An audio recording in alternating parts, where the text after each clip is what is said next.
Assalamu alaikum. Welcome. Good afternoon from all of us here at Denver, Colorado. My name is Yusuf Taylor, the editor for Ask and Wait. We are coming live on the Solo Sending Foundation social media Facebook page, and I have a whole host of colleagues here with me. They've been with us, we've been together all throughout the trial. The first week of the trial has concluded. And that's what today's program is going to be all about. I'm not the only one. The two that you see here, they're not the only ones. We're going to introduce everybody very shortly. And what we are going to do today is we have a program we want to talk to all of you about, to tell you about what is happening here in the Denver, Colorado trial. And of course, we've also got another person here with us who is going to talk to us. She is from the Center for Justice and Accountability. And they are one of the main reasons why we are here, because they supported us to get all the way here, funded the trip and everything, okay? So we're going to also introduce everybody. I'll just let her just quickly introduce herself, her name, and tell you a little bit about CJA, maybe in a minute, very quickly, and then we'll just go around this way. Sounds great. Hello, everybody. Hi, my name is Carmen Chan. I am the Executive Director at the Center for Justice and Accountability. We are a human rights organization that's based here in the United States, and we work with communities that have been impacted by atrocity crimes to seek truth, justice, and redress. And it is our absolute privilege and honor to be a part of this case, to be supporting these incredible activists and journalists that you're going to be hearing from today, and who have been covering what's been happening here in Denver all week.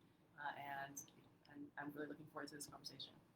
Yeah, so as you've seen, of course, Mohammed Sandeng is also here. Mohammed Sandeng, what's up, my man? Hi guys, good afternoon from Denver and good evening in Gambia, right? We're here today, like Flex mentioned, to give sort of an update and a debrief about week one of the Michael Correa trial, such an important trial, especially for people back home.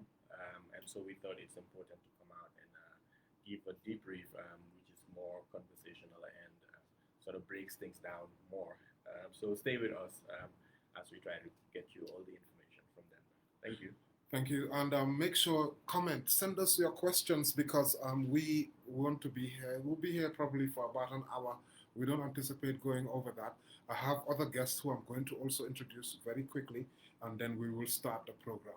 But whilst we're doing the program, we want to get your comments. You might have concerns, you might have questions, some things which you probably want to know that you've not seen, or something maybe even if we've said it, it's fine, or we've published about it, we've written about it, we're happy to talk to you about it. Today is the day for that, because week one is finished, and we want to tell you everything that has to do with week one.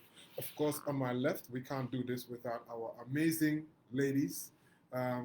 Commissioner, I keep disturbing her, but on a more serious note, Yahya Jammeh. Anybody who is familiar with the Victim Society is familiar with Yahya Jammeh.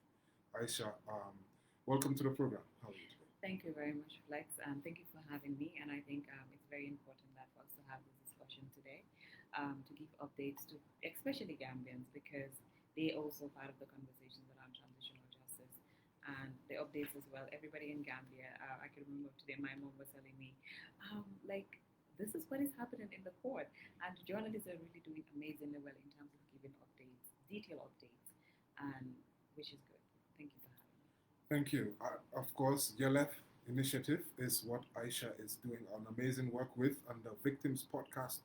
They've done some publications. Make sure you go in there. I forgot to talk about, of course, Solo Sending right here. Anybody that's on this live, just scroll down and see what the Solo Sending Foundation has been doing. And of course, my last sister I'm going to bring into the program. We also have somebody else who we're going to bring into the program. But of course, with me here is Zainab. Zainab, how are you doing? What's up? I'm good, I'm well. Thank you. So thank you for having us. I think this is a very crucial point in the transitional justice process in the Gambia. Being able to be part of this process is a milestone for us, and it's a privilege for us Gambians to be able to come and sit in court, face a Gambian partner, I could say, or a Gambian brother who has been alleged of conspiracy to commit torture and torture. Mm. So it's a good privilege that we're here, and I think it's also one thing that would support shape our TJ process, especially in the quest to justice and accountability. Okay. So for me and for us, as activists, as people who've been working on the TJ lens, I think this is a huge milestone for the Gambia, but also for the whole TJ landscape as well. Yes, Zainab is a bit soft-spoken. I'm going to. She did have breakfast today, though. Yes. But don't worry. Thank you for mentioning that. It's not that we haven't given her breakfast, She's but hungry. she's just soft-spoken. I am soft spoken. That's Yeah. how I am. Okay, we're gonna move straight into it. We want to obviously, just to give you an idea of who's around the program, and you're gonna hear from all of these guys. I'm not going to do most of the talking. Although you know me, you can't stop me from talking because it's TJ. So we're gonna start off. We want to give you guys a quick reminder of the Michael Sang Correa case, how it got to the situation where it is. We're going to give you a short timeline, tell you about the postponement. So many of you who are aware of it will know that the whole thing for Michael Correa, his trial, you could say traces back in December 2016. Soon after President Jammeh lost election in mid-December, he fled the country. He came to the United States. And when he was in the country in the United States, he lived a life here in the United States in Denver or from wherever he was in the US up until 2019. By then, authorities had started trying to track him down. And then eventually he was tracked down in 2019, arrested with the help of civil society, working together. That is the Alliance for Victim-Led Organizations. They work a lot together with Center for Justice for and Accountability, and as well as Trial International. That collaboration, international collaboration, is what managed to bring Correa to justice. Since 2019, he's been held. His visa expired. That was one of the main reasons, actually. But they were onto him. The trial is sort of revealed some of those things. Now, after 2019, the court case was supposed to start in 2024, last year. It takes a lot to get into, to initiate such a trial. A lot of evidence, a lot of facts being gathered. Center for Justice, Accountability, Trial International, US government. Of course, the AVLO, Alliance for Victim-Led Organizations. When we say AVLO, it's important for us to know that they cover a lot of these different organizations. That's the Solar Sending Foundation. You've got YLF. All of these are all in there, and I kept all of them a wave. I don't want to just start calling names, but when I say AVLO, I want you to picture a alliance of victim-led organizations. So 2024, the trial was to begin, but it was postponed. And why was it postponed is important to know. The judge had a motion from the defense. They wanted to get some facts to tender it to the judge or on the case. But unfortunately, the people they wanted to interview did not want to come to the United States. So they had to travel to meet some of these people. We don't know how that has panned out, but the defense will lay out their case sometime next week. Then we'll know how much effort has gone into that. So a very quick rundown of 2017, December, to 2019 to bring us to 2024. The case was postponed from September. It was supposed to take place in September 2024, and it's been postponed to April. The defense perhaps will see what they've done. Now, just last week, we've had a full week of trial, and this is where I am going to come to Yahya Jammeh. Yahya Jammeh me and her will just have a very quick conversation about what does it mean? What does this case mean? Why does it matter? Especially to someone like Yahya Jammeh. Yahya, why does this case matter? What's your take on that? Thank you very much, Flex. To be quite honest, it means a lot To me, generally, as somebody who's an indirect victim of enforced severances, having to see somebody who was part of the junglers responsible for gruesome human rights violations that occurred in the Gambia and to Gambians, and I think it's a milestone, and as well, it would really set that that stage to say justice cannot be delayed and justice cannot be denied. And today we're here seeing somebody who had committed crimes that happened 22 years ago, being prosecuted.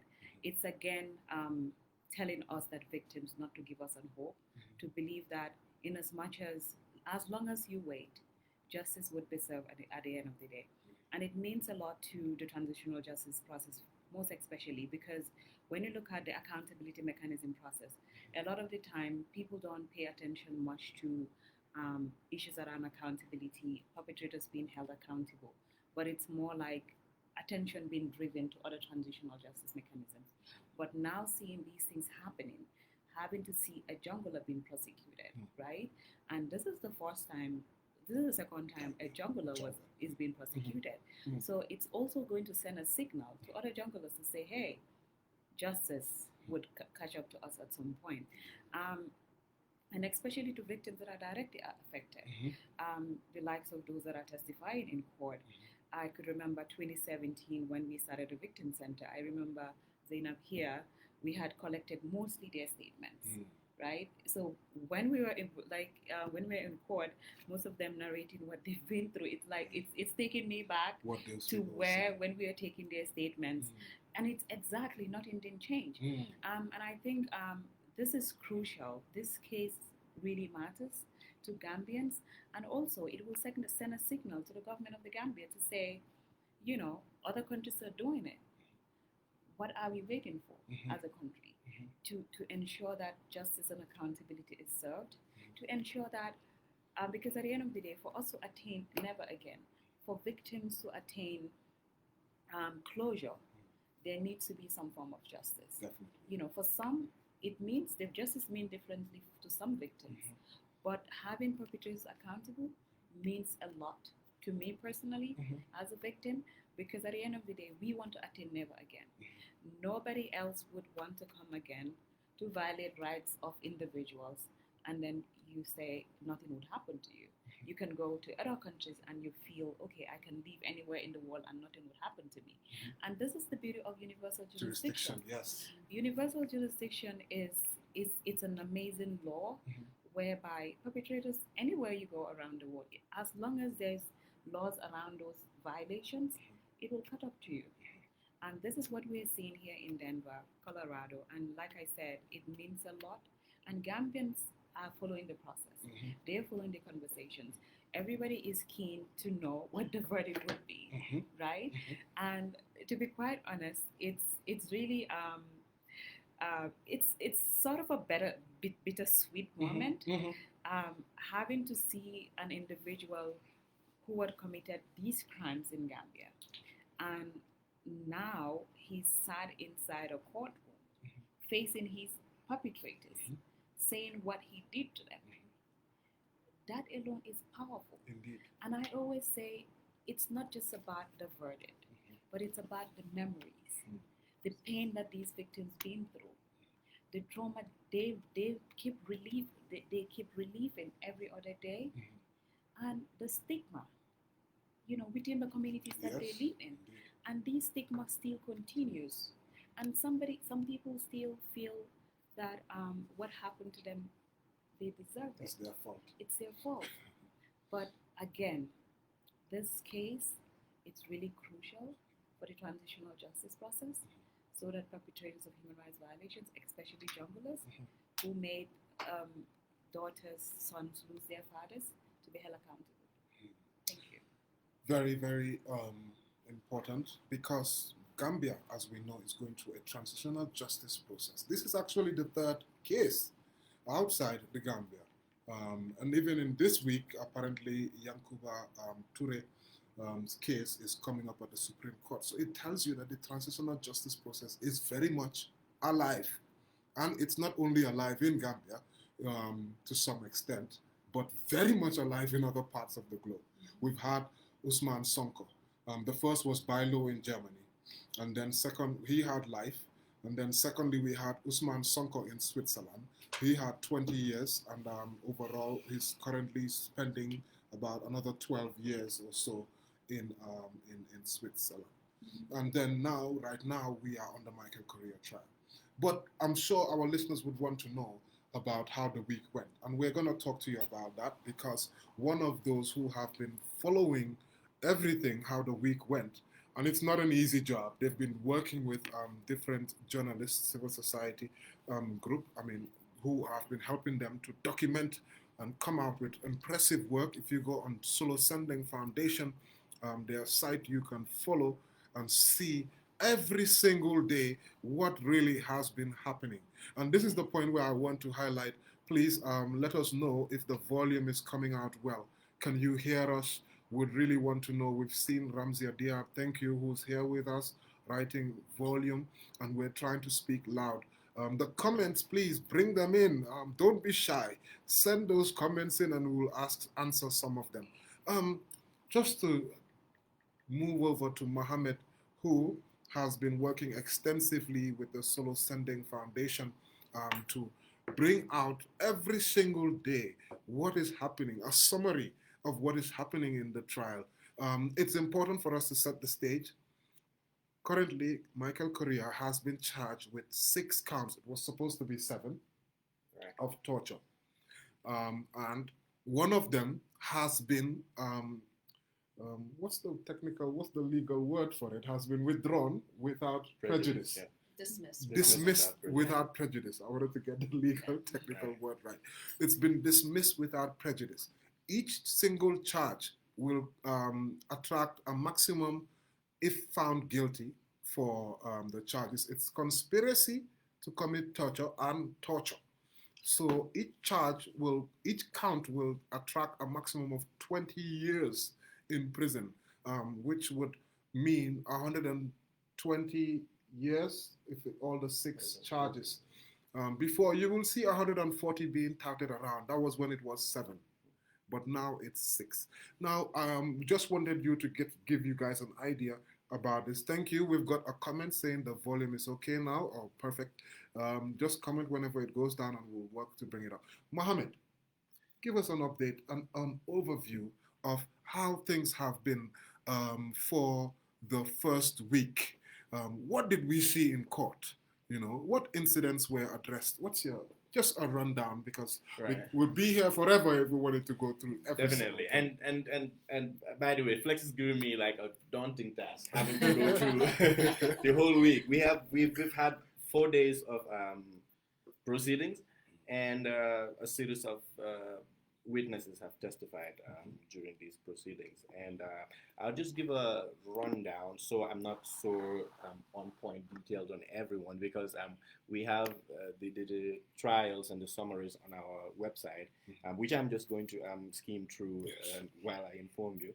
So first of all, what we did as the foundation, doing the dissemination of the information from down here, translating court summaries into digestible feedbacks for the public. What we first started off was to sort of break down what to expect in court, and I think I'll just skim through that and not talk about it, because everyone else has explained, and I think at this point the public is aware what we were expecting in court, which was to begin trial for former Jungula member Michael Correa, and who was standing trial for 7 counts. When we went to court on the first day, the prosecution applied to dismiss one of the counts, which involved torture of one of the victims, without prejudice. This means that the prosecution could bring this count again at a later date during the trial, if there's a possibility to. And if there is not, then that would be let go. But it wasn't to say that even in week 2 that we're going into, the prosecution could still bring that count, provided the witness is available. And also the availability of the witness is what resulted to why we did not go on to do that. And so all of the individual counts are torture of all of the other individuals. those that we have their names in the indictment. And then the main count is conspiracy to commit torture, which was supposed to establish that Correa conspired with others in the Gambia in 2006 to commit these crimes. Right? I just saw someone saying my volume is low. Okay. Yeah, so I'll just pick it up. I speak in a very low tone, but I guess this will be helpful, just raising it up. And then I will move on to the Torture Act, is the act that under U.S. law that Correa is being charged under. And so that means the United States has a law that allows the U.S. to charge and prosecute persons who committed torture outside of the U.S.'s jurisdiction. That means in other countries, and they're able to try them. Right? This is why Correa is being tried in the U.S. using that law instead of being tried for other crimes. Because, I mean, also other people ask this question, why isn't Correa being tried for crimes such as murder that he had committed in the past? But in the U.S., he's being tried for these crimes that I mentioned under the Torture Act, which is also important to state, right? And going forward into day one, the testimonies, what we had on day one, first of all, is the beginning of the whole process that began with a jury selection in the first place. So, but right before the jury selection, there was the application to dismiss the other count. And then right after that, the court went into jury selection. So jury selection is a process, even for myself, that is quite new. Having to witness a jury selection means you have a set of a good number of people, about 50, who are selected amongst the public, right? Mostly from public records, from license and registration applications.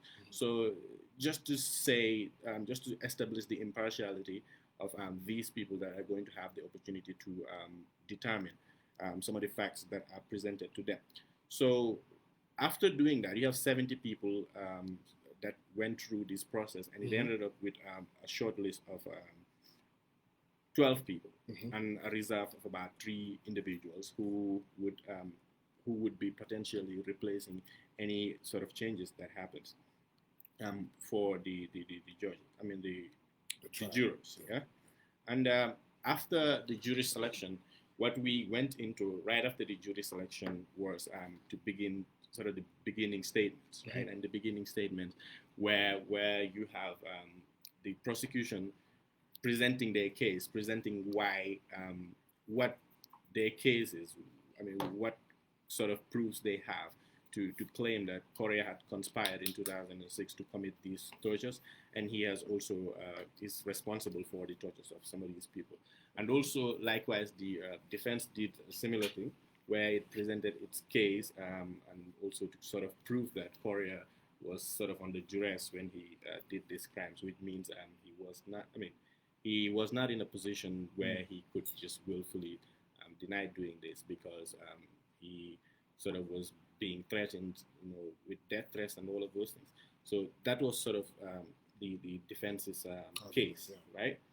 And the defense also highlighted that Michael Correa had no case because of his positioning in the military. He was a private, and so, I mean, he was in the very bottom of the security forces hierarchy, which means that if he hadn't complied at the time, he could have faced consequences, to his life and his safety and all of these things. That is the defense, right? That is the case of the defense. But the case of the prosecution says that Michael Correa has a choice. Like many other people, he had a choice to either go off and deny doing it. And in the proceedings that followed during the week, you could also tell that there were other victims, other witnesses who highlighted that it was really possible. It was really possible to deny wrongful orders, to deny unlawful orders and not execute them. And then there might not be consequences for everybody to face all of the time. So this was another very important point to also highlight. And I would just move into stating the witnesses, right? Who testified, the witnesses that testified, right? The first witness who testified, excuse me, I'll have to catch up myself. Dwyer, is an expert witness on the Gambia, right? Yes, who was given who was giving a contextual report on the Gambia, sort of a historical context of the Gambia, because you have these jurors who never probably came to Gambia. They did not know what's happening in Gambia. They've never known. I mean, they can't even point at the Gambia on the map, right? Some of these people, yes. And so if you want to really bring a case to them and you want them to sort of deliberate on that case, you sort of have to give them a historical context. Where is the Gambia? What kind of a country is it? What was the situation that obtained? So this witness did this. I'm not so good with keeping names, so Flex will really help me when it comes to putting in the names, right? And then moving from that, then you start to have our own brothers, our own uncles, our own, counterparts who really testified, who were part of the witnesses. And then in the witnesses, we have Aliou Jobe and Yahya Jammeh on day one, who really testified. Background for Aliou Jobe is that Aliou Jobe was an accountant general, right, in the Gambia at the time when the coup happened. And so he was also part of the witnesses that testified. We will not go on to break down his testimony really here because that's going to take a lot of time. But you can check on the Solo Sending website. That's www.solosending.org /campaigns and Michael Correa trial. There we collaborated with the students of the San Francisco University and the Stanford University to bring very detailed updates. And so when you get in there, you get to see the facts. Just as I am skimming through them, you get to see more detailed facts about what these people really alluded, what they testified to that had happened to them and how these things are linked to Correa's participation in their torture and also in the conspiracy with others, other junglers, other security members to really commit these tortures, right? These evidence go to prove the case of the prosecution. So I'll just skim through. Like I said, it's a lot. And then on day 3, yes, this is a whole lot. We've gone halfway now. Halfway, yes. 2 more days to go. 2 more days. Day 3. Yes. But really, also, the trial was expected to last at sort of a longer span than we see it progressing now.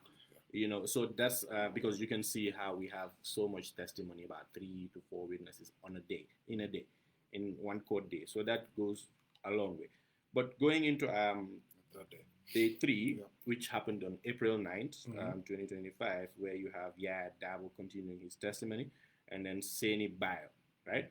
And then you have Special Agent Michael Gifford, who was a special agent who was based in the Dakar embassy, that was giving, that was sort of doing the assignment on Michael Correa. So he sort of gave a chronicle of how Michael Correa's arrest came about, how his research, his investigations into the whereabouts of Michael Correa and all of those things.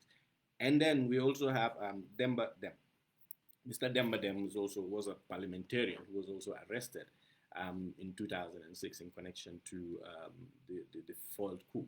And he narrated that he encountered severe tortures and in the hands of Mr. Correa and his counterparts, right, at the NIA headquarters. Very gruesome torture. Some of these testimonies can be graphic, and so we also advise viewer and reader discretion with these things as you interact with them. But it's quite important, just like the TRC testimony. Some of these testimonies actually did not come about at the TRC during the process, but it's also important how they're coming about now. So what I would do, I wouldn't take much of the time. Like I said, I have the bulkiest work to do here, but I wouldn't take much of the time going into breaking all of these things. I'll just direct you to the Solo Sending Foundation website, where you can find these summaries lined out from day 1 to day 4, to day where we are now. Yes. So can we give them the names of all the different witnesses, just to give you some more of the names? Because we've talked about Aliou Jobe. He was the first victim to point out Michael Correa in court. And I think it's, whilst he's just checking that out, it's important to highlight the appearance of Michael Correa. He looks very different now. Many of you will recognize Michael Correa from that photo, the widely circulated photo of him. One, he's actually clean shaved. You can see his head, no beard, nothing. And the another one you would see that is also very well circulated. He's wearing a beret and he's still clean shaved. Well, that's no longer the Michael Correa that walked into the courthouse. Michael Correa walked in wearing a black suit, white shirt. He had partially shaved dreadlocks. Mohawk. Yes, like a mohawk, yeah. But the dreadlocks was quite long, and then he tied it up in a bun, and then he had beard. He had a beard. You would see he never had a beard in the past. He had a beard, full beard. It wasn't so big like that, but it's quite a bit of a full beard with partial. The middle here was white. That's the new Michael Correa, topping it up with glasses. So on the first day, he was wearing this black suit and white tie shirt. On the second day, he's been wearing a blue shirt, still with a black suit, and a red tie. That's more what he's been wearing of recently. And from one of the people who gave witness testimony, because I couldn't see it, he was wearing a tan trousers. I never saw that, but I was listening, paid attention. So just to give us an idea, the people who pointed out Michael Correa, not only did they highlight what he did to them, they identified him. Who are these people? Well, first of all, like we said, on day 3, we had Dabo continue his testimony. That's Yahya Dabo, who is a military, part of the military at the time. Mm-hmm. So Mr. Dabo continued his testimony by first of all identifying Mr. Correa in the courtroom, positively identifying it, and the court records also captured this identification, which were mostly done by hand gesture. Mm-hmm. And Senibai also was another member of the army, was also part of those that testified on day 3, as well as Special Agent Gifford, yes, right? Special Agent Gifford, and also Mr. Dembaden. Mm-hmm. So like we said, you have about 3 to 4 testimonies in one day. Mm-hmm. That means it's a marathon proceeding. It's a marathon proceeding. Also, I'd like to add that some of the sketches that are coming out of the court are actual sketches from the courtroom. Yes, you can take pictures, but then with the help of a sketch artist, we are able to get image, visual representation of what is happening in the courts. So I guess that's my bit for now. Yeah, there's the last day, because that was the 3rd day. The last day we also had some more testimonies. All right, so I'll just skim through day 4. Just the names of let's yes, just get the names I'll just skim through of the day people. 4. And then, so what we're gonna do, whilst he's just checking that out, please, if you have any comments, let us know. It said that Mohammed's volume is a bit low. This was 12 minutes ago. Yeah, I guess so it's I think now. he increased it, and I'm gonna try to get all my people here to increase their volume. Let me give them some food in the meantime, so they will have the strength to talk. But what we're going to do, each of us, whilst we're talking, it's good I would like us to highlight one particular instance or incident that remained with you, like to sort of give a gist of the court or trial whilst we're going through this, because I'll be asking my co-panelists different questions, but they'll also be given an idea of one of the things that resonated with them. We'll obviously we'll get Zainab Low before we get the legal, but just to wrap up, the other witnesses who testified, they pointed out Michael Correa through identifying his clothing, what appearance he had, his dreadlocks, and his glasses. Who are these people? So on day 4, we had Soldier Faring Sanyan. Mm-hmm. Faring Sanyan started off, like Flex said, by identifying the accused person in the courtroom. Mm-hmm. And then we also had Mr. Ibu Jaju, who was a steward, a cook for the president at the time, who also testified that he overheard some conversation between the former president and the junglers, telling them to sort of execute somebody, right? And he also testified that he was arrested and subjected to very, very inhuman treatments, right? And he was also witness to, during the period in 2006, jugglers frequenting the State House after committing arrest or after effecting arrest, and they would just come in and sort of have a recess and leave again. So we also had Mr. Tamsir Jassi, who was the 3rd witness for day 4, which was the closing day for the week. And he was born and raised in the Gambia, a U.S. citizen also, for that matter, who also testified, first of all, by describing the political climate in the Gambia during the time as very tense, with speech being repressed. We all know this was a situation in Gambia. Just to give you a background of how it happened in court and the genesis of his testimony and where it went to.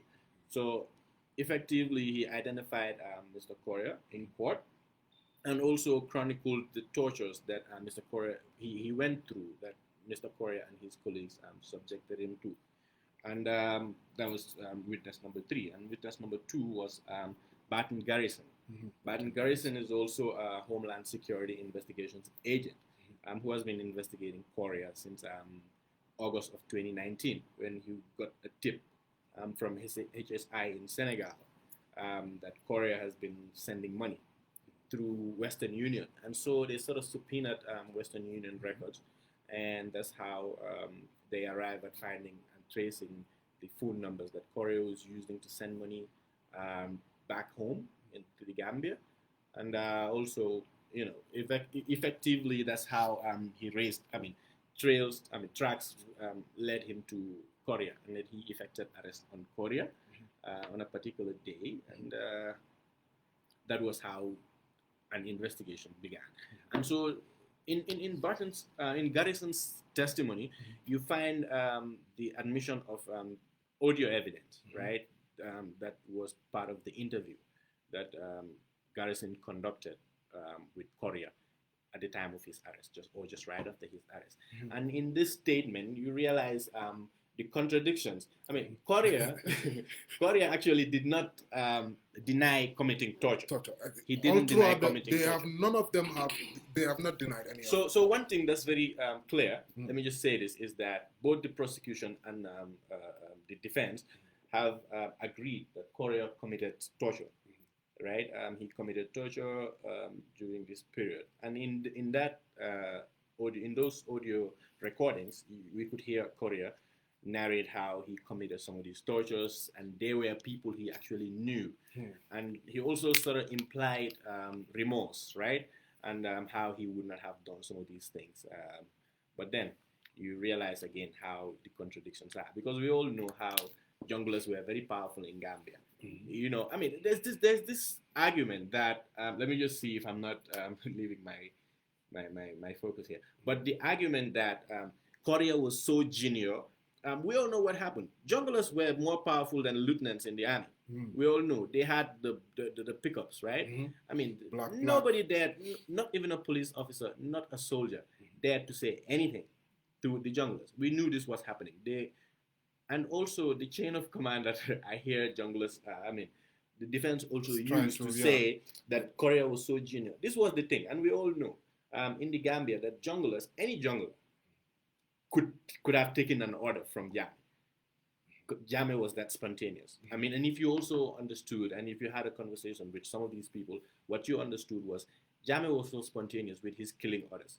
Sometimes he would just come off the door and like, where's Sana? Where's the other person? I need this gun, I need that gun. And those things were happening. We had testimony about these things too in the TRS. So there is a lot of contradiction that's happening, but we are not here to judge. Yeah. We're just probably indicting him more. Yeah. But the juror has the final say, and the process is still on, which we hope to bring you more updates on. We can't actually predict as we speak, but we'll bring you more updates on, what's going on, what will happen in the courts. Thank you. Thank you very much, Mohammed Sandeng. I did give you the hardest job, because of the work that the Solo Sandeng Foundation has been doing, and I know you can do it because you've been on top of it a lot. And even some of us journalists, etc., we've been following. I think what's important to highlight is all the victims continue to highlight a few trends that we need to highlight here. All the victims allege that they were handcuffed in the back, one. Then they were forced to kneel. They all showed an image where the same similar place. They would put them in front of a panel. If they didn't answer the answers they wanted to hear, they would be fed to the junglers. Now the junglers would then take control. Their job was to put you in a particular area where it's a circle. It was grassy, not as it showed up in the image. Then they made them kneel. Then the beatings would start. Plastic bag would go on the head, and then serious beatings. They would beat them until these plastic bags would even rip off. There was a Yes, this was one of the main patterns. Some of them suffered even more serious, gruesome tortures, like putting an individual in a sack, hoisting them in the air, letting them land in the ground. Meanwhile, their junglers are laughing. These tortures we must highlight. Oftentimes, they would even take a block, put it on some. They would force the victim to lie down, take a block, put it on top of them. Another victim, it was bag of sand, put it on top of them, sit on top of that person. This is what was happening in Gambia. Brutal beatings with what? They used hosepipe, they used branches, palm branches. One of them was banana branch. You know, numerous really, gruesome, honestly. So, like I said, I'm going to bring my colleague, and the first colleague we're going to go into the legal aspect. But before we do that, I'm going to bring Zainab in. She observed it as well, together with us. And I would like her to share, her experience, to give it more of a human feel. We want to do that. We want you guys to know that, these are some of the things that some of the civil society organizations, the advocates who are here, has observed. For example, me as a journalist, I heard them talk about Data Haidara.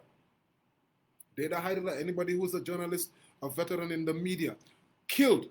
And we heard how Faring Sanyang refused almost 3 times to comply with unlawful orders. So it can be done.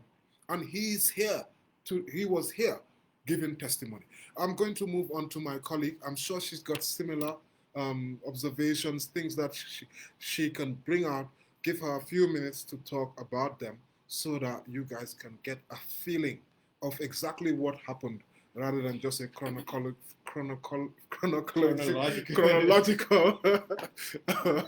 approach. All right. Zainab, thank you so much, Zainab. Come a little bit closer. Thank you, Flex. Yes, Yes, I need to please. so I can speak louder. Yes, please. Thank you very much once again for all of the deliberations that my colleagues have made here. For me, I think on a personal note, and as someone who is a victim of forced appearances, and in some way I'm affected by torture, by Korea's torture with my brother, in some way. I think it has been a roller coaster of emotions, especially when he just showed up in court. A lot of emotions were flying high with the victims, with the witnesses, and even I feel that even with just people who are there to support the victims as well.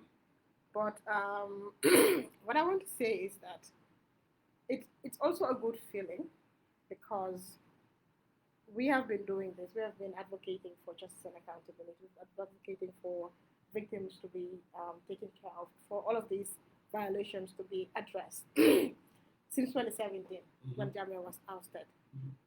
It's a very good feeling that I had that we're able to get to this point, to be able to address some of these issues and hopefully get a verdict that would, be in the favor of victims, to give them closure, but to also give them satisfaction, to also give them hope that the system has not failed us.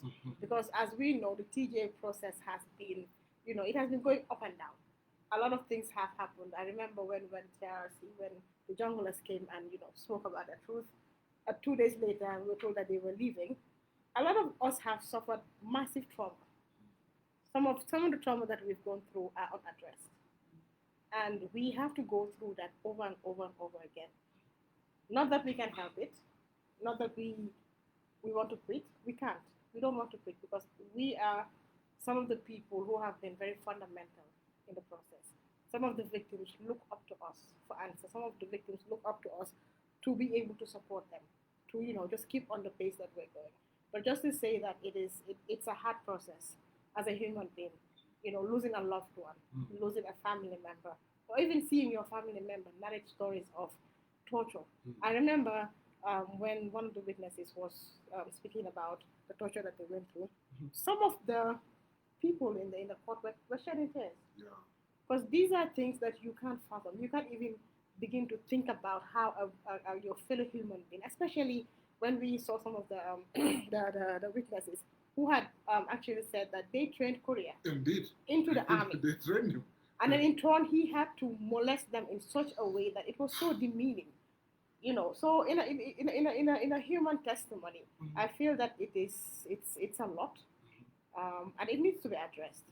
But going back to where we come from, that is the Gambia, I think this should serve as a lesson for us as a nation, for us as a state, for us as people who are also living with the victims. Because we have issues where you have members of the public who would actually say, oh, this had not happened. People who actually say, oh, we want Jammeh back. Those things are very demeaning to other people who have gone through a lot. So it's just a call to the public, to other people, to support us, to actually feel the pain that other people are also going through, and also support the process to ensure that there's a guarantee of non-reoccurrence. In a nutshell, I'll just say that I want to commend us as people who have actually worked tirelessly to ensure that this happens, because I know that I have worked really hard, and if nobody comments me, I'll comment myself. And I'm proud of myself. I'm proud of every other person who have really worked on this case, but also to give gratitude to the U.S. State for actually, pushing themselves to see that this also happens, because it has also been an emblematic thing that has supported us. We've seen other universal jurisdiction cases go on in the world, but this also will help shape, the history of the Gambia. So we're very grateful for that. Thank you very much. We're now, like you said, we're going to actually move on to somebody who has also done a lot of very important work, especially on the legal aspects of it. Carmen is from the Center for Justice and Accountability. We introduced her earlier. We're going to talk about the legal aspects of this, just to give people a legal breakdown. And I'm sure this is the area that all of you who are lawyers, all my so-called friends of lawyers, this is the part that you want to listen to. Center for Justice and Accountability have been in the forefront of this. Carmen is just going to give us a breakdown, the legal aspects of this, and overall what happened, some of the mechanics of, even the differences between some of what Gambians would not be used to that are happening. Of course, it's a U.S. Judicial system. Judge, jury is what we have here. Yeah. Carmen. So sorry, Carmen, sorry for cutting you off. But before you go on, I'd just like to remind ourselves that we're speaking to the Gambian community. Okay. We need to speak in our local languages. Yes. So before, I see the time is running out on us, but we would. I just want to remind our towards the end we will do that. Okay. Yeah. No, towards the end we'll from after Carmen we'll switch on to Mandinka and Wolof. But Carmen, of course, Carmen can't speak Mandinka and Wolof, so she's excused. So we're the ones who've got to take that blame. So, but Carmen, please, if you can just give us a rundown. Absolutely, thank you so much. So as Flex said, there's some things about the system that are quite similar to Gambia, and some things that are very different. And I think maybe the biggest difference is the idea of a trial by jury, which in the United States is a very important part of our criminal justice system. And so Mohammed explained that the first day of the proceedings was really taken up by choosing a jury. The jury pool consists of individuals who are U.S. citizens who live in the Denver area. And so they are selected and questioned to determine whether they can be impartial in judging the evidence in this case. In our system, the jury is the finder of fact. They determine, based on the evidence that they hear in court, what the facts are, what actually happened. In our system, the judge determines what the law is. And so what's happening right now is that both sides, the prosecution is presenting what their case is and what the facts are to the jury. And it's up to the jury to determine whether the witnesses that are being presented are credible, whether the things that are being said are believable. And at the end of the day, they will be the ones that are deciding whether the defendant is guilty or innocent. One of the things that I think is similar to the Gambian system is the burden of proof in a criminal case. Here, the prosecution, which is the United States government, bears the burden of proof. It is their responsibility to prove that Michael Correa committed the crimes that he is accused of, which in this case is the torture of 5 individuals and a conspiracy to commit torture. And the burden of proof is on the government. And what does that mean in this case? It means that the government has to show, basically beyond doubt, that Michael Correa is guilty. Now, we've heard mention on the panel today, and you've seen in the reporting, that the defendant, Michael Correa, is advancing a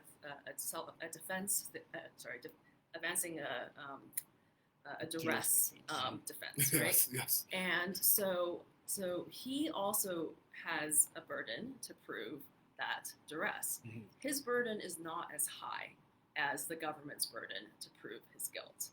It's a lower standard of proof, but nonetheless, he still needs to prove that. And so some of the testimony that the defense is trying to get from the witnesses right now is aimed at trying to establish that defense. We've seen in court, sometimes there will be discussions and arguments about what kind of evidence can come into the court. That's really important because the jury is only supposed to know about the case based on the evidence that's presented in open court. Yeah. Every day the judge, as the jury leaves, reminds them that they're not supposed to read the newspaper, that they shouldn't listen to the radio, that they shouldn't try to do any outside research to find out anything about this case, and that the only thing they can know about this case is what is presented to them in court. And so that's why sometimes we see in the court the two sides, the defense and the prosecution, arguing about what kind of information can be shown to the jury. So just very briefly, sort of the process by which we're going to be going through this is, as Flex and Mohammed mentioned, we started off with the openings, which is what both sides do to preview their arguments. The openings are not proof; they're not evidence. They are just opening presentations to set the stage for the jury for what is to come next. Then the prosecution presents its case, and the prosecution again bears the burden of proof. At the close of the prosecution's case, the defense will have an opportunity to make a motion to the court to say that the prosecution has not fulfilled its burden of proof, and that the court should acquit. They don't have to do that, but they have an opportunity to do that if they want to. After that, the defense can choose to put on a case or not. Because the burden lies with the prosecution, the defense can do nothing and simply move on straight to the closing arguments. Following the closing arguments, then the judge will give instructions to the jury on what the law is. And the jury's job then is to take what it's heard throughout this last week and into next week, all the facts as they see them, and apply the law to determine whether or not Michael Correa is guilty. And so then the jury basically just goes to a room in the back of the courthouse, and then they deliberate, and then they render a verdict. And that can take any period of time. It can take as little as an hour and a half to several days, and it's really up to the jury. And I think one thing that's important to think about when it comes to the verdict is that again, as we've mentioned, there are sorry, I'm just making sure I got this right. There are 5 counts of torture and 1 count of conspiracy, and the jury is going to have to analyze whether there is sufficient evidence for each and every single one of those counts. And then they're also going to have to determine whether or not Michael Correa has met his burden of proof with respect to his defense on each and every single one of those counts. And so the jury is going to have to come to agreement on all of those things. So that's quite a number of things.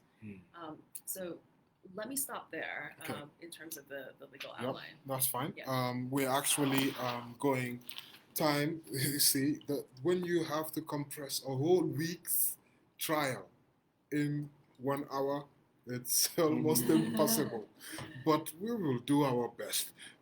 Probably we've got about another 20 minutes or 10 more minutes to go. We want to take your comments. If you have comments, let's see what comments we've got here. Yes, we're starting to get some comments, and please keep them coming. We're gonna talk about it. It's so sad that after 8 years, still now the victims can't have justice from their own government because of wanting to stay in power. That is very sad, I'm sure. And then there's a response to that. You said it all, but we are still with confidence. Confidence, I want to believe that things will work well in time to come, inshallah. I mean, that's what we are all not going to give up. We are going to stick this out, and by next week, we hope to have good news for the victims. Civil society, we want to bring one of our civil society advocates in the Gambia because we feel like it's important that dinañ ñëw si Olof bi léegi, because that's what we Very, said. very important. And then Mandinka, my colleagues who can speak Mandinka can also nen wax si Olof. Xaw ma ndax Priscilla dina mun a wax si Olof but dinaa ko call. We ñu ngi try pour am benn si sun civil society advocates yi ñoo xam ne moom mu ngi Gambia leen bëgga pour mu waxtaan ak ñun as koo xam ne mu ngi follow lii bu baax lan la gis from Gambia all the way di follow fii nii ñu ngi ko try waaye suñ ko mënutee am waxtu bu ñu ko amee rek dinañ ko indi si programme bi. Hello, asalaamaaleykum Priscilla, na nga def? Hey, I'm good. How are you? I'm fine, I'm thank fine. you. I'm trying to force you to speak Wolof. I know, but you know my wallet is. I know, right? Okay, so then let's go with what you're comfortable. I don't know if people can hear. Where is the mic? Is it somewhere? Which side is it? We want to make sure. I think it should be around here. So, okay, Priscilla, you are watching, you are following the trial. Of course, there are no TVs like the TRRC, but you are following the trial and the publications, etc. For those who don't know, Priscilla is the technical, I always say technical direct coordinator or technical director of the Women's Association for Victims Empowerment, WAVE, not the WAVE money, but WAVE for Victims Empowerment. Priscilla, please, just very quickly, tell us how have you been following the trial? What's stood out most to you? Thanks, Flex. I must say that definitely in the interest of justice and in the pursuit of justice, this has been very much on the screens, not the phone screens of those who have been taking part and following through. Victims have been very much interested in what's going on, even though, like you said, it's not televised. So it's more about the infographics and the sketches that have been shared widely. Siva has been doing a great job as well disseminating here the Solar Sunday Foundation, as you've mentioned before. They've also been doing, and we've been forwarding, sharing, and the like. And comments that have been coming in, and individuals who have been engaged in the ways that they can engage, they've been happy with what's going on. They are happy with the process. They're happy that there's some measure of justice and accountability, in addition to the other universal jurisdiction cases that have gone ahead. And they're hopeful for an outcome that would serve as a deterrent. And just literally shed light on more, which has happened with all the testimonies and all the witnesses that have come forward already in the Correa case. Additional information is coming to light, including to what was said in the TRC. And I'm really particularly taken in with Faring's statement, how he stood his ground and did not and refused to obey an unlawful order. Yeah. So there are people who, even in that time and the height of the dictatorship, were able to stand their ground and speak truth to power and not follow lawful orders. So folks like Korea and others should have been able to do the same. Because we have people who have done the same. And yeah, an unlawful order is an unlawful order, and an act of torture is an act of torture. And however it wants to be sugar-coated, people's lives have been impacted. So now let them face the music and speak for themselves. We hear a lot, no doubt, once this defense started case, and Korea has notorious saying, him being a low-ranking official is no excuse. We all know what the elements of torture are, and definitely so far he fits squarely in that peg. It's not having a rectangular peg being put in a square hole. This is the square peg being put in a square hole. So far, he's still alleged until he's proven guilty. Yeah. But so far, as it stands, the evidence is quite strong. So let's see how it goes. Thank you. Yep. Sorry, I didn't mean to cut you off. Go on.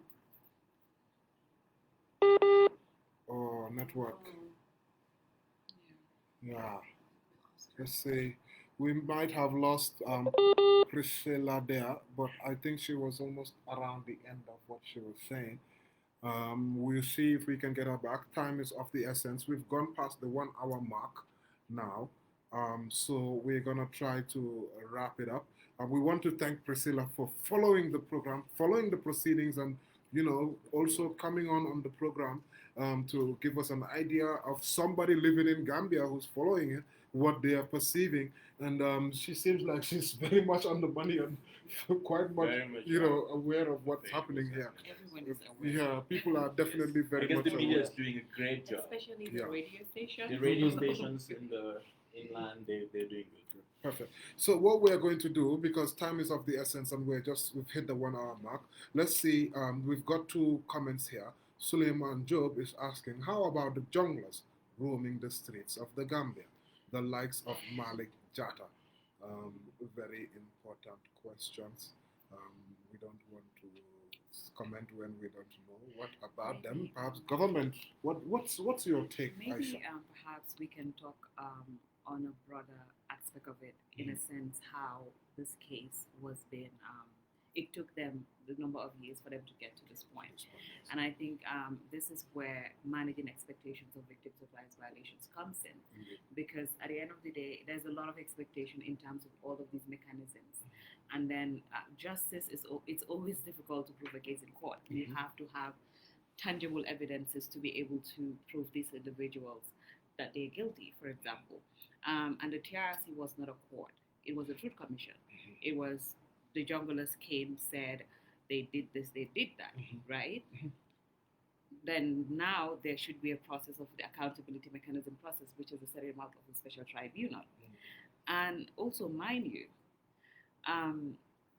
whether or not they would find evidences, we don't know. It's like it's like this situation, because at the end of the day, looking at the constraints that we have in Gambia, for example, forensic, the lack of capacities, when you talk about ensuring perpetrators are brought to justice, we don't have the capacity currently, we don't have the lawyers currently. So that is why we are to set up the special accountability mechanism, whereby a special prosecutor will be hired.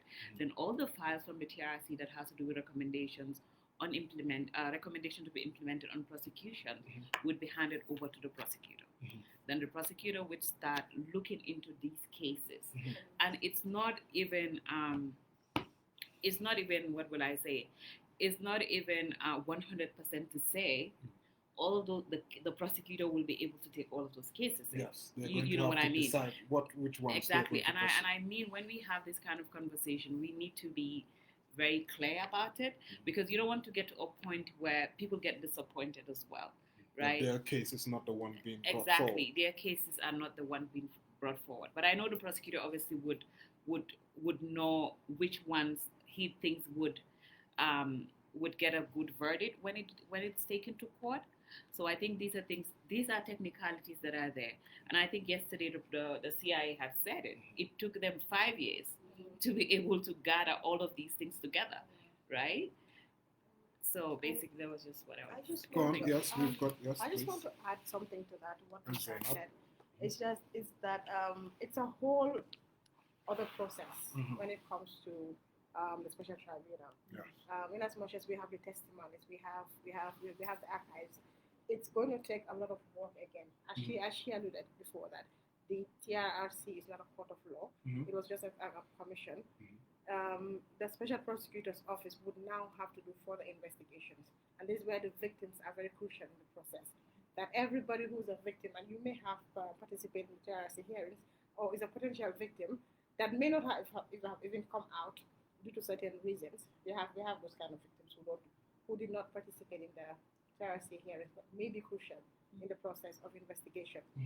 To also let them know that, there's another process coming, and you may be needed for questioning, or you may be needed for further investigation, or for further testimonies to be taken from you to corroborate what you have, and maybe one of these to corroborate what the perpetrators may have said and what other victims have said. So it's like all of the victims have to now work hand in hand to support one another, but to also support the process. And this is why I think that we have to add to. Very important. So it's going to be very difficult, because every time we ask victims to tell their stories, it's reliving trauma, it's reliving pain, it's reliving torture, it's reliving killings, things that nobody wants to relive. We're running short of time, so I think we've done a little bit of justice about talking about how this feeds into the transitional justice. Very good question from one of our guys there. They helped us transition into the next point, which was about, we talked about the junglers and how does this relate to Gambia? I think we've brought that out. Just to highlight some of the other comments, they all must be brought to book by all means. We've got that comment there from one of our guys there that I said Suleiman Job gave a very good question which transitioned us. Marjabu Sise is mentioning Wave is keenly following the discussion. We are proud of you, Advocates Beyond Border. We're also proud of you. All right, perfect. Yeah. Go on. I'd just like to jump on one of the comments. This is one of the times where we have these conversations and we are very enthusiastic about our achievements, about what we have achieved, right? But looking back at home, I think this is a call. Yes. It's a wake-up call to the government of the Gambia, to the authorities, to do what is expected of them. If nations outside of across the world are expending resources to get people to justice, and we have a government that is supposed to really bring about these things. When you talk about justice, it's not just about the prosecution aspects, right? It's not about the prosecutorial process alone, but you have victims that are suffering from both psychological, psychosocial issues, physical, and the government of the Gambia is very, very slow when it comes to addressing these needs. And I think at this point, let us not even talk about the prosecutions that are supposed to happen, right? There's so much that needs to be done. And in terms of prosecution, the NIA 9 trial, there's been a recommendation by the legal team in that trial that there's a number of individuals that need to be tried again. And this recommendation has reached the government of the Gambia. But we haven't had anything about that. So that's just one of the things that we might say are low-hanging fruits that we're ignoring. And we need to go after these things. When you talk about Malik Jada, there's somebody that mentioned Malik Jada. Malik Jada is a taxi driver somewhere in the Gambia now. He most likely has picked up some of his relatives of his victims, and even probably his victims, right? And what sort of justice effort should we employ, should the Gambia government employ to reach these people, right? Today, Malik Jada is a counterpart of Michael Correa, and he's facing counts of torture in the United States. Why can't Malik Jada face counts of torture or counts of assault that causes bodily harm to people back then? Let's look at that. If the government of the Gambia should really find ways to pick up on these loopholes. That way we will gradually arrive to justice, than just wait for a wholesome process that we also depend on international assistance. In fact, both financially, technically, and in all of those ways. We know what is happening in the situation right now. We know what is the environment right now. Yeah. We might not have an internationalized court. And the argument that we don't have the legal bone in the Gambia, we don't have the legal capacity to try these things is also subjective. We have the lawyers to do these things, right? We have the courts to do it. What we need is an internationalized court, because you can't charge people for torture. For example, there's a torture act in the Gambia that's not retroactive. Yes. It can't charge people like that. But we can charge people for assault causing bodily harm. We could have got Malik Jad. We could have got most of these people, and we will have evidence for people that committed these assaults. Hopefully right? that evidence is preserved. So it's a wake-up call for the government of the Gambia. The same evidence that is used today to try Michael Correa is the same way that we can use some of this evidence to try some of these people. And the Gambia government doesn't have to fly out anywhere to get this evidence, to listen to any of these witnesses. But that is what the United States government has done. So it is a wake-up call that the Gambia government looks into these things and does effort to prosecute people. You don't necessarily have to prosecute them with a very high threshold. For example, you're trying to get them locked away for the whole of their lives. But you can actually prosecute them to keep them behind bars. Because what this is doing is re-traumatizing victims. It's trivializing their pain. And also, it is showing the victims that the government really doesn't care until when it is needed. For example, the Solo Sending case. Solo Sending is my bad. But in the Solo Sending case, there's argument that because it was a high-profile case, that is why there was fast-track prosecution and all of that effort that was expended in it.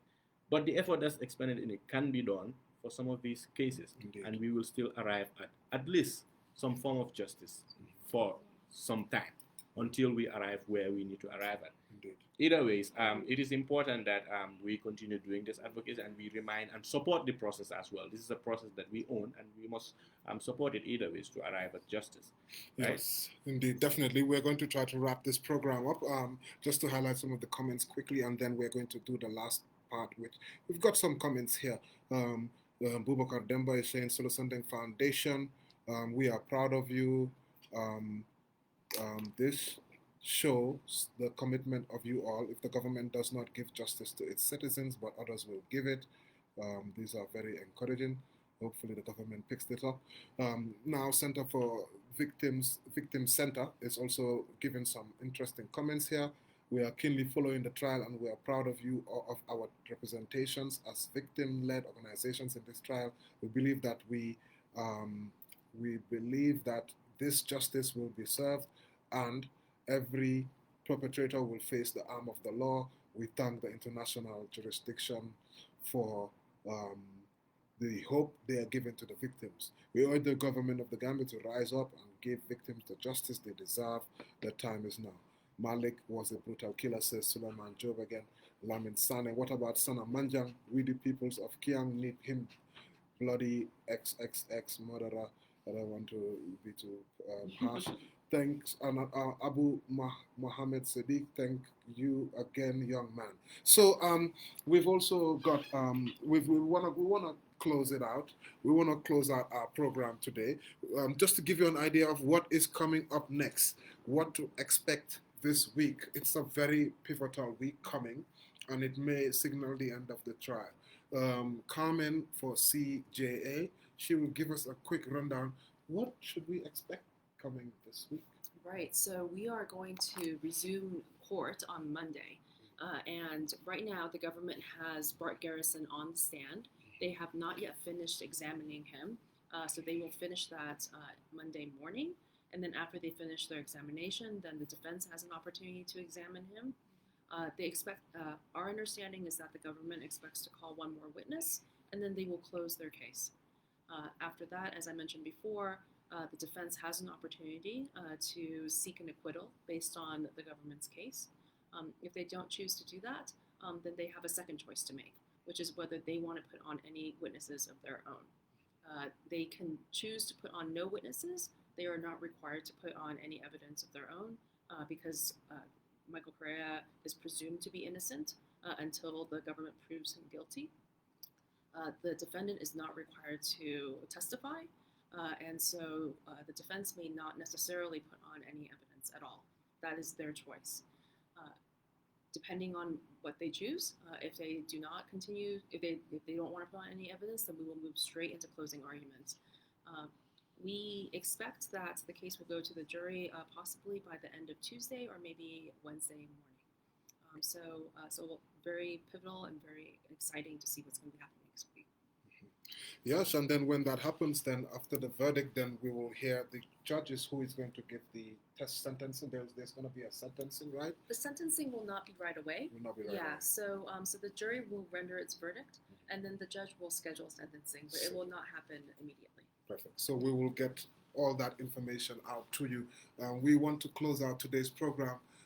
Just something that I realized we didn't highlight was that Pierre Mendy, he is one of those victims in the case, but he is passed away. All the victims, the testimonies that have been happening, people have been speaking on his behalf. Even one of the agents had actually interviewed Pierre Mendy and had photos of Pierre Mendy's injuries. What kind of injuries are we talking about? Taking plastic bag, that black plastic bag, very famous, it's been shown in the trial, burning it, dropping it on his body, scarring him and torturing him, hitting him on the head. Serious, gruesome, images have been tendered into evidence. I just thought it's important to highlight the issue of Pierre Mendy and how some of these evidences are being brought in and submitted. That's all we have for you today. I just want to quickly turn around and see if my colleagues have any last words they might have to add, and then to give them. Is there anything you want to add, Aisha? Our new reparations commissioner. Tell us. So, just to close, I just want to thank everyone who had been very instrumental to have this case here in Denver. And also, Bafala Mobe ko Minialum Quebec Gambia, and then Ebela Moirola, Mari Maninkoli, and then Small Boke all of you, Nipping a Hamne and a gay deglo, New Guinea, America, Denver, Pruno si Michael Correa case. Ning Kitio Kumaya Tabakele Prukaje ko Momi Alum ko ay Tajirinte Yaki Victimola Minube Yahya Jammeh. Minube no Yahya Jammeh Mansakundapona, and Fana ye 2 me ko ye coup d'etat keno. Iba kitin di kanjang ika famille Michael Sang Correa Denver Colorado ngamin kenu jan rek walon ka fo mole ko kiti yo nyi betembo minto ani min witnesses sol minunata testify ani yakumol minifo Mohamed Sandang yo kale in summary bari fana coming nying akumaya tabake le purukaje ko momi ya tajirinte yake bankoka iba kitin di kanjang America borta nang anata jang ayamira nanata jang kute kalala bari yajele ika fo nyaadi le rek mo ni be ku kono ye ku beto ke dam ma wala betiat so ko coming be min fo la victime wala fana min ya lon ko nin tajirinte ya ka latal kan wati bina sila mi ya lon ko mbebe sila le mba fo alhamdulillah katu ko justice besotola le ameta nyaaw nyandi justice besotola ala baraka Allah baraka, and Mohamed Sandeng. Wahala gaindo, guy. Last words, closing out. See, Sose, wala Olaf Bullard, anyone, right? Yeah, I think let me just do Mandinka because I'm not sure, but anyway, ning trial kumata le coming bankeja olem trial ning keto nyaming week 1 olem locum follow because I've locum full tala so locum follow. Mi pol mini kata nata wole saying kanjang mi bije ko trials wol in testimonial mini alon ko le kala niamo testimony wole cede andi role mini kata wala to saying kan role mini kata mol nata yela kumol saying kan ko ikelo kumol saying kan ko tenko ko mini kata wala testimony sa nying kuma saying kan odum ka bracket mo jamal witness jamal nge fo jam coming ko Yaya Dabo Ali Job Faring Sanyang Demba Dem, all of those people, be a testimony. I think some state agents, some security agents, special agents, bought in the others. It will be a testimony like I itandiko yamin long especially many alonko victims from Gambia, soldier or many alonko ole daket 2006 coup d'etat. Waranto ye ole to me ko daket 2006 coup d'etat and ate RCS tamba mile to aning NIA ani yo kol min kera je wol fana yol be banke kiti mola so kiti mo nyin kata ma nyame fana ngo fana saying kan bari komi wato en so dondile asike maybe ni mo ke nyin silo maybe next update milamin kala inshallah wo ba kata lele we ke local languages ani wo fana man ke no fana te dolbe in konansa trying maybe live feed ke ularo sifal isajen si diamuning mfangola kangola isajen mol fanansa faham bake mol be dawda gambia kono kabin carton nem fo koyna faham rosi ke bake momo ye kan min moy ye kuma kan fa faham kadon dol fanambe min na jang man rake kan ku kama bari fo na gambia mol min bije isi kumo keso soto ay sene budu meddan na janne folo wato en soto ndile bari inshallah ni murun tanan ko tenge wombe fero kala fon si diamun na kan wala jamaaya min moy gambia wala suru akon ni man ka ko ni budol ya inshallah so ala baraka bake alla la mar ku ni mala ni ngale duala fanya fana be kata ko mina ja ala sa kenye kairo ta ban kairo ko inshallah thank you Abaraka Bake, Abaraka, thank you so much, everybody. That's all we have for you today. We want to thank, obviously, the Solo Sending Foundation for this platform, CJA, YLF Initiative, myself, Askanwi Media, and my colleague Zainab, and of course, the AVLO, all the associations, and all the journalists that are together with us. Really, we want to thank everybody that is part of this. Most importantly, of course, the witnesses who are here testifying and giving evidence. Even the state as well, the United States government, for taking this great initiative. We are seeing agents coming, and there are a lot of hard work that they've given. And there, just to say goodbye, let's say bye-bye. Bye-bye from Zainab. We'll be here. Make sure you follow us. Mohammed, bye-bye. And Carmen. And thank you all. That's all we have for you today. But stay tuned. Follow all these various platforms, Solo Sending, all these different initiatives, Askanwi, and all the journalists, all of them that I've mentioned, they are all publishing. I struggle. I don't like to leave people out, but I'm trying to see how I can cover them. But you can make sure you know exactly what's going on. There's all of them. All of them. Just keep following. Keep following. So we'll be here again soon. Thank you. All right. This was a good one.